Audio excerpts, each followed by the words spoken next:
El sabueso de los Baskerville, capítulo 14. El sabueso de los Baskerville. Uno de los defectos de Sherlock Holmes, si es que se le puede llamar defecto, era lo mucho que se resistía a comunicar sus planes antes del momento mismo de ponerlos en acción. Ello obedecía en parte a su carácter autoritario que lo llevaba a dominar y a sobreprender a quienes nos hallábamos a su alrededor, y también en parte a su cautela profesional que siempre lo obligaba a reducir los riesgos al mínimo. Esta costumbre, sin embargo, resultaba muy molesta para quienes actuábamos como agentes y colaboradores suyos. Yo ya había sufrido por ese motivo con frecuencia, pero nunca tanto como durante aquel largo trayecto en la oscuridad. Teníamos delante la gran prueba, y aunque nos disponíamos a librar la gran batalla, Holmes no había dicho nada. Solo me cabía suponer cuál sería su línea de acción. Apenas podía contener mi nerviosismo, cuando por fin el frío viento que nos cortaba la cara y los oscuros espacios vacíos a ambos lados del estrecho camino me anunciaron que nos habíamos adentrado al páramo. Cada paso de los caballos y cada vuelta de las ruedas nos acercaba al momento supremo.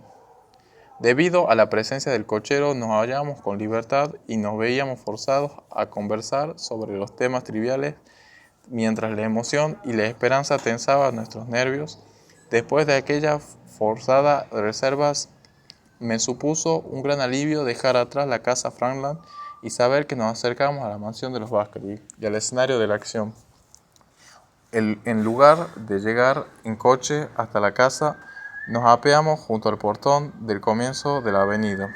Despedimos la tartana y ordenamos al cochero que regresara a Coombe Tracey de inmediato, al mismo tiempo que nos poníamos en camino hacia la casa Merripit. ¿Va usted armado, Lestrade? Cuando me pongo los pantalones dispongo de un bolsillo trasero, respondió con una sonrisa el detective de corta estatura. Y siempre me dispongo de un bolsillo trasero. Llevo algo adentro.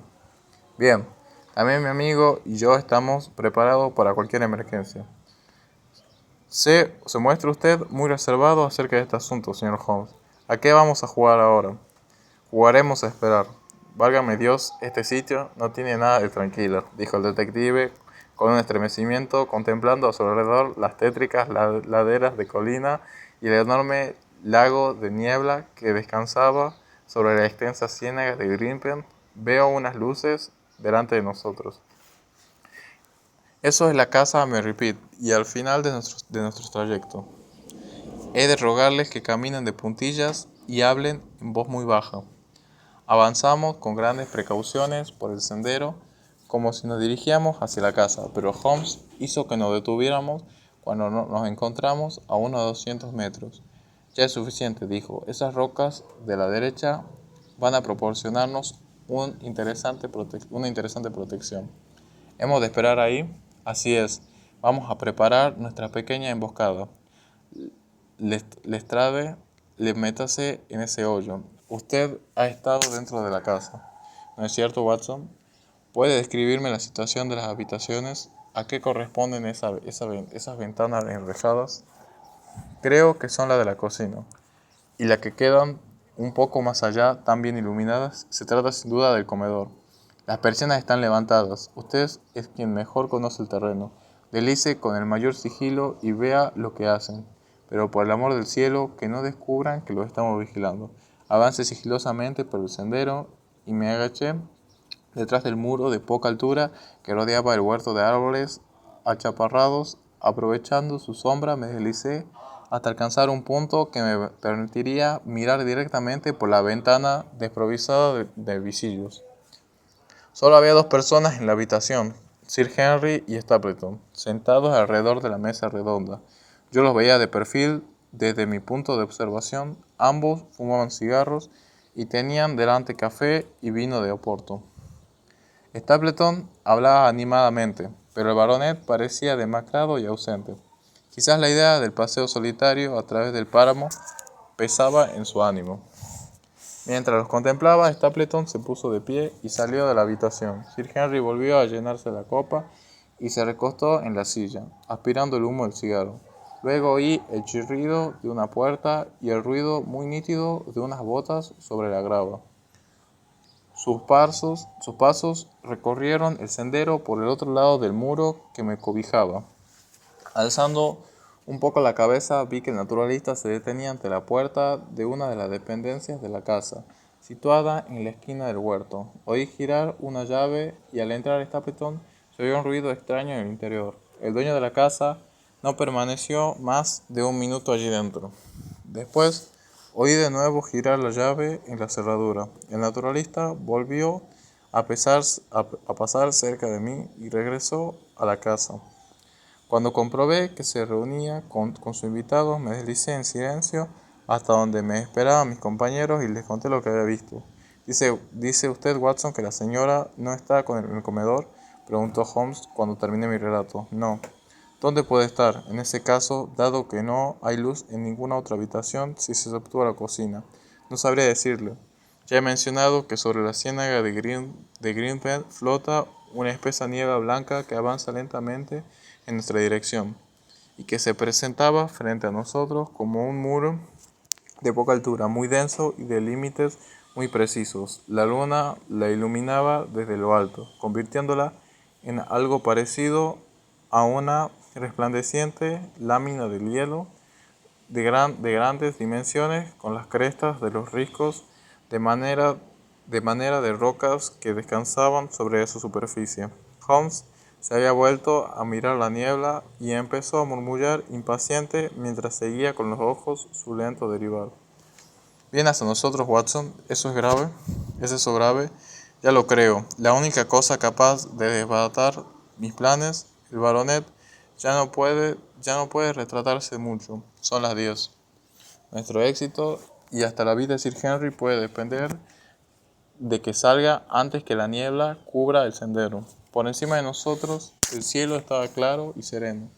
Las estrellas brillaban fríamente y media luna bañaba toda la escena con una luz suave que apenas destacaba los contornos.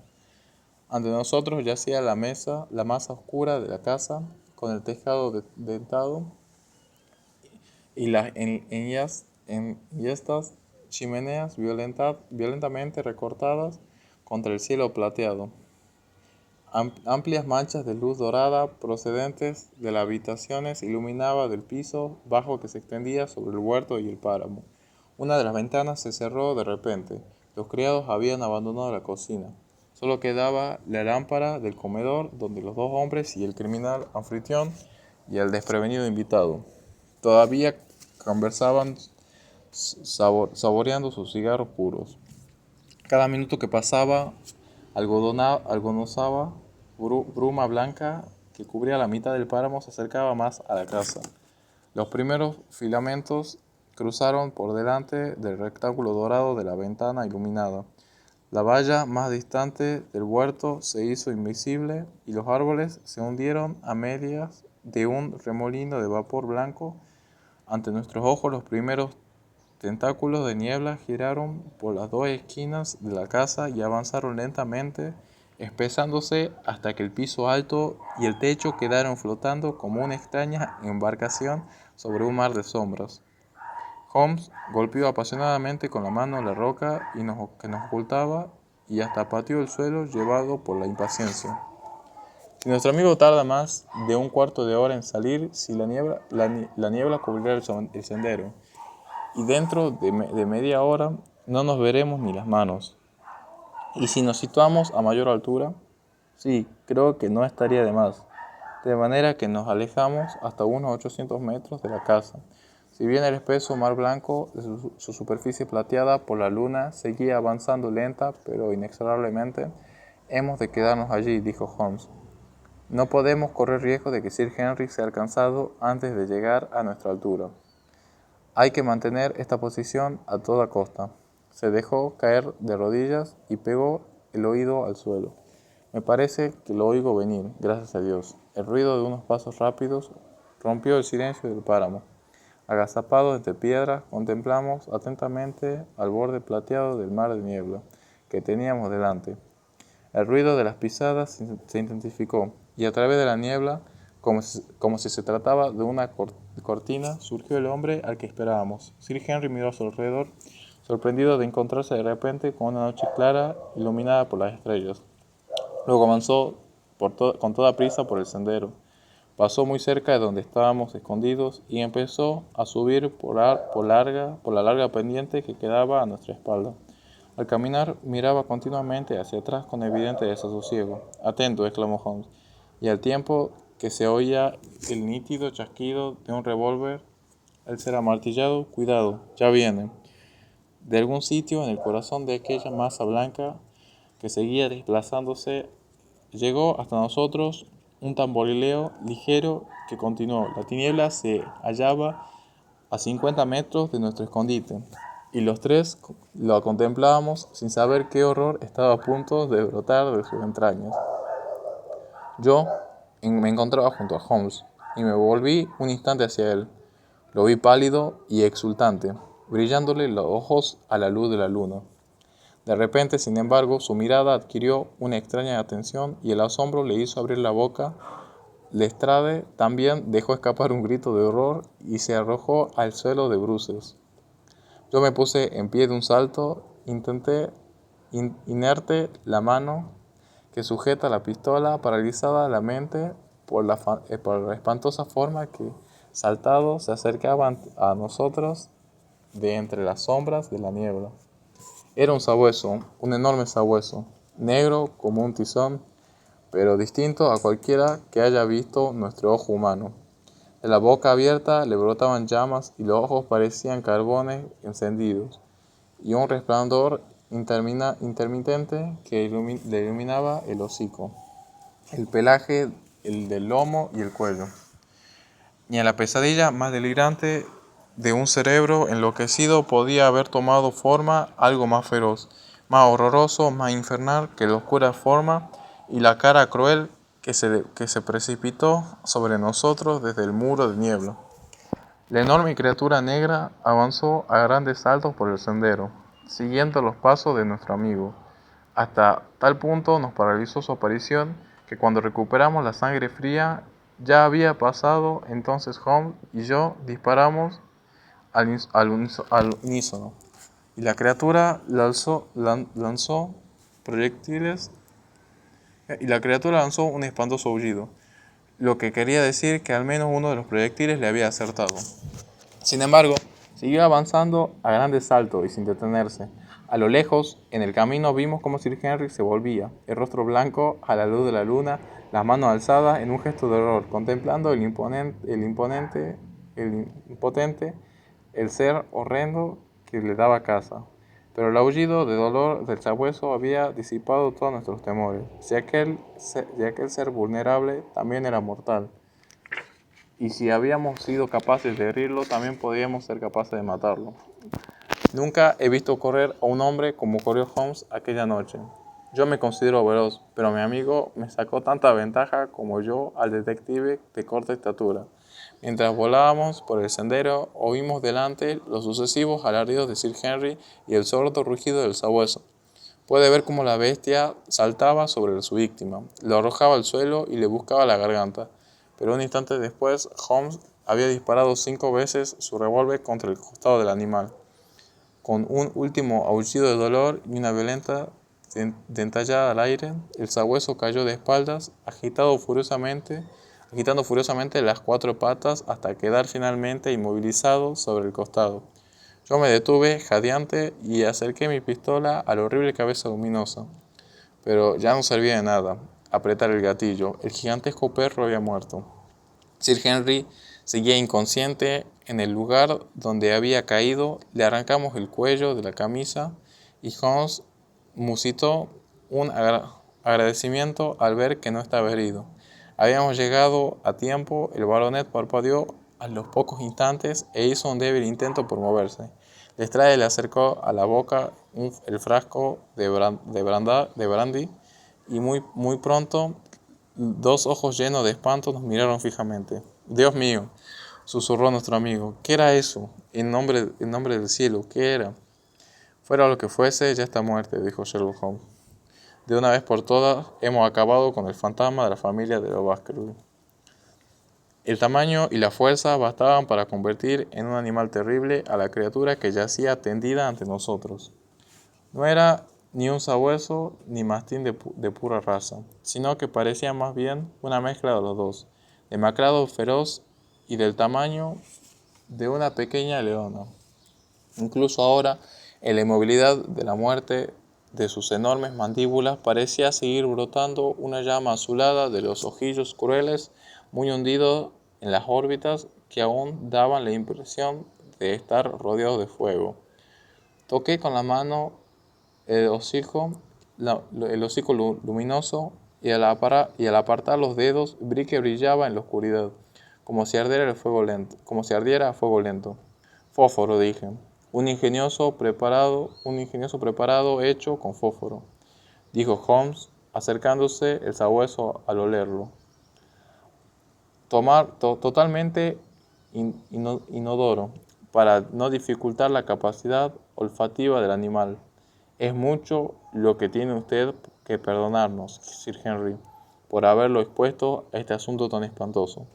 Yo me esperaba un sabueso, pero no una criatura como esta, y la niebla apenas nos daba tiempo para recibirlo como se merecía. Me han salvado la vida, después de ponerla en peligro. ¿Tiene usted fuerza para levantarse? Deme otro sorbo de brandy y estaré listo para cualquier cosa. Bien, ayúdeme a levantarme. ¿Qué se propone hacer ahora, señor Holmes? A usted vamos a dejarlo aquí. No está en condiciones de correr más aventuras esta noche. Si hace el favor de esperar, uno de nosotros volverá con usted a la mansión. El baronet logró ponerse de pie con dificultades, pero aún seguía horrorosamente pálido y temblaba de pies a cabeza. Lo llevamos hasta una roca donde se sentó con el rostro entre las manos y el cuerpo estremecido. Ahora tenemos que dejarlo, dijo Holmes. Hemos de acabar el trabajo y no hay momento que perder. Ya tenemos las pruebas, solo nos falta nuestro hombre.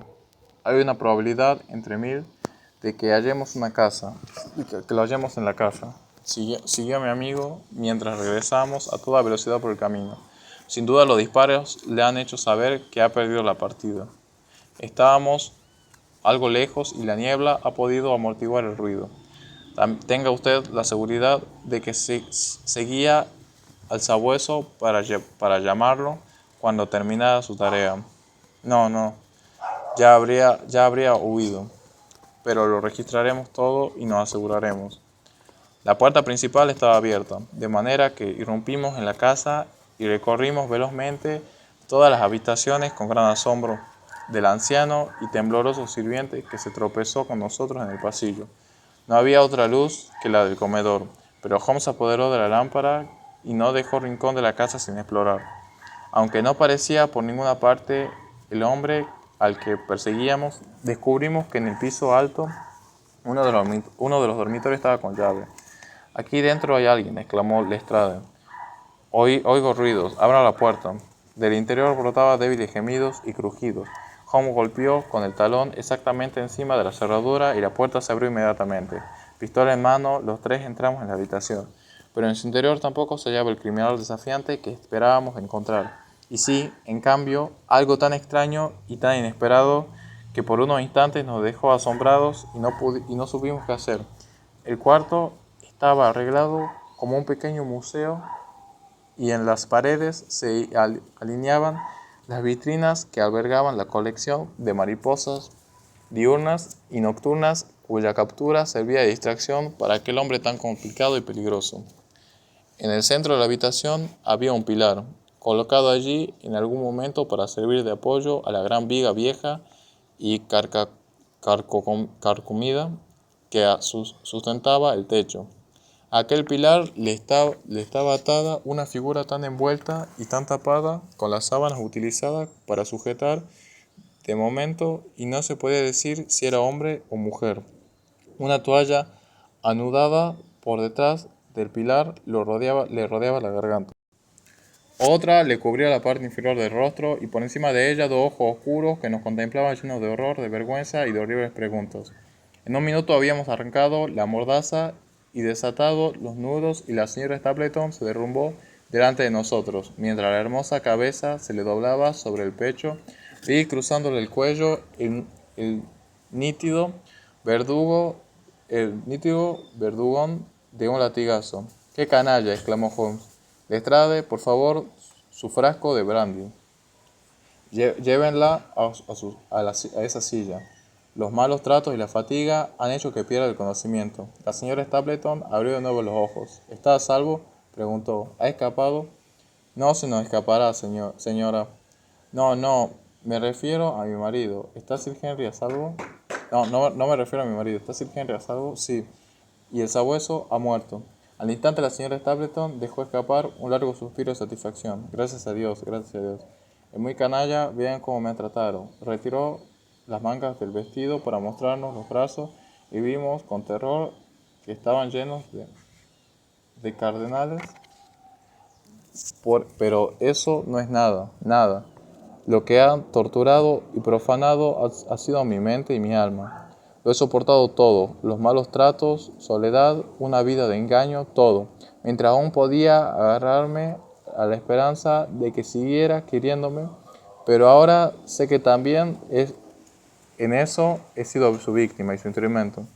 Unos sollozos apasionados interrumpieron sus palabras. Puesto que no tiene usted motivo alguno para estarle agradecida, dijo Holmes, infórmenos de dónde podemos encontrarlo. Si alguna vez le ha ayudado a hacerle daño, colabore ahora con nosotros y expire el pasado de ese modo. Solo hay un sitio donde puede haber escapado, respondió. Existe una vieja mina de estaño en la isla que ocupa el corazón de la ciénaga. Allí encerraba a su sabueso. Y también allí hizo los preparativos por si alguna vez necesitaba un refugio. Habrá ido en esa dirección. La niebla descansaba sobre la ventana como una capa de lana blanca. Holmes acercó la lámpara a los cristales. Vea, dijo. Esta noche nadie es capaz de adentrarse en la gran ciénaga de Grimpen. La señora Stapleton se echó a reír y empezó a dar palmadas.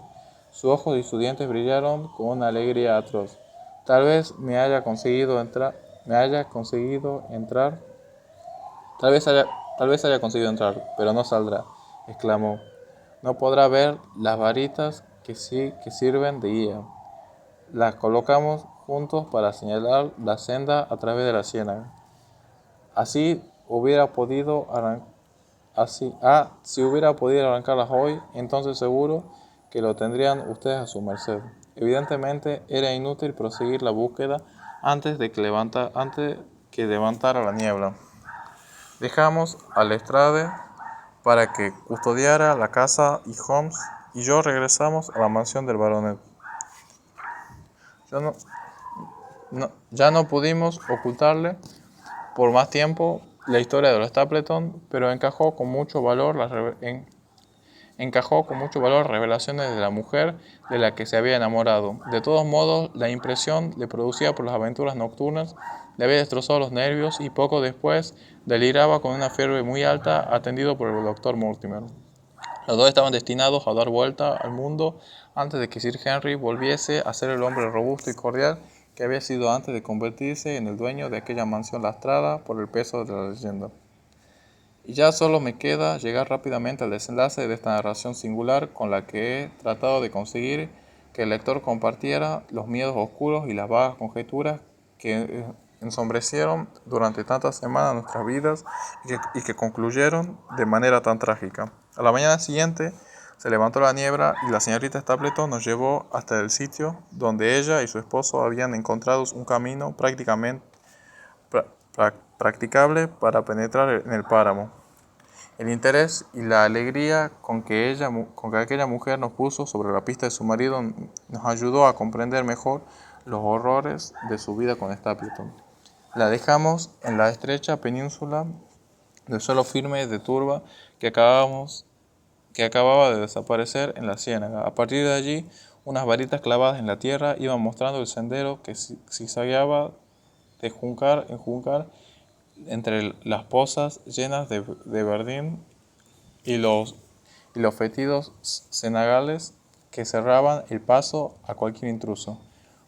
Los abundantes juncos y las exuberantes viscosas plantas acuáticas desprendían olor a petrefacción y nos lanzaban a la cara densos vapores miásticos, mientras que al menor paso en falso nos hundíamos hasta el muslo en el oscuro fango tembloroso que se estremecía en suaves ondulaciones bajo nuestros pies varios metros alrededor, tiraba con tenacidad de nuestros talones mientras avanzábamos y cada vez nos hundíamos en él.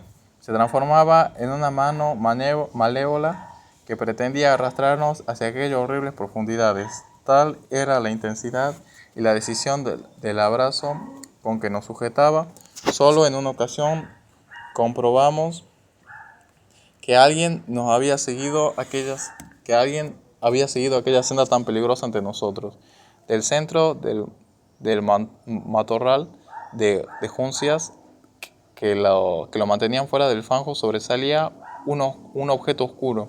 Holmes se hundió hasta la cintura al salirse del sendero para recuperarlo, y si no hubiéramos estado allí para ayudarlo, nunca hubiera vuelto a poner el pie en tierra firme.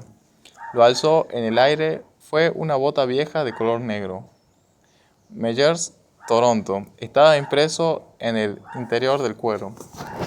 El baño de barro estaba justificado, dijo Holmes. Es la bota perdida de nuestro amigo Sir Henry, arrojada aquí por Stapleton en su oído. En efecto, siguió con ella en la mano después de utilizarla para poner al sabueso en la pista del baronet. Luego, todavía empuñando la bota, escapó al darse cuenta de que había perdido la partida, y durante su huida la arrojó lejos de sí, justamente aquí. Al menos ya sabemos que consiguió llegar hasta aquí. Pero no estábamos destinados a saber nada más. Aunque pudimos deducir muchas otras cosas, no existía la menor posibilidad de encontrar huellas en el pantano, porque el barro se alzaba con cada pisada, volvía a cubrirlas rápidamente. Y aunque las buscamos ávidamente, cuando llegamos a tierra firme nunca encontramos ni el menor rastro.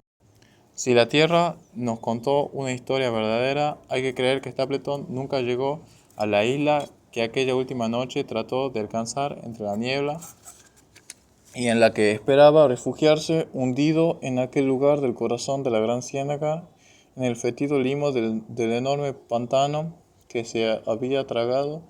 Quedó enterrado para siempre aquel hombre de corazón despiadado. En la isla del centro del pantano, donde escondía a su cruel aliado, hallamos muchos rastros de su presencia. Una enorme rueda motriz y un pozo medio lleno de escombros señalaban la posición de una mina abandonada. Junto a ella se encontraban los derruidos restos de unas chozas. Los mineros sin duda habían terminado por marcharse, incapaces de resistir el apestoso hedor que los rodeaba. En una de ellas, una armella y una cadena, junto a unos huesos roídos, mostraban el sitio donde el sabueso había permanecido confinado. Entre los demás restos escondidos, un esqueleto que tenía pegados unos mechones castaños. Un perro, dijo Holmes. Sin duda, un español de pelo rizado. El pobre Mortimer nunca volverá a verlo. No creo que este lugar contenga ningún secreto que no hayamos descubierto ya. Stapleton escondía el sabueso, pero no podía impedir que se lo oyera, y de ahí los aullidos que ni siquiera durante el día resultaban agradables. En los momentos críticos podía encerrarlo en una de sus dependencias de Murray Pit, pero eso significaba correr un riesgo, y solo se atrevió a hacerlo cuando llegó el gran día en que Stapleton iba a culminar todos sus esfuerzos. La pasta que hay en esa lata es, sin duda, la mezcla luminosa con que embadurnaba al animal. La idea se le surgió, por supuesto, la leyenda del sabueso infernal y el deseo de dar un asusto de muerte al anciano de Sir Charles. No tiene nada de extraño que Selden, aquel pobre hombre diablo, corriera y gritara como lo ha hecho nuestro amigo. ¿Y cómo podíamos haberlo hecho nosotros cuando vio a semejante criatura siguiendo su rastro a grandes saltos por el páramo a oscuras?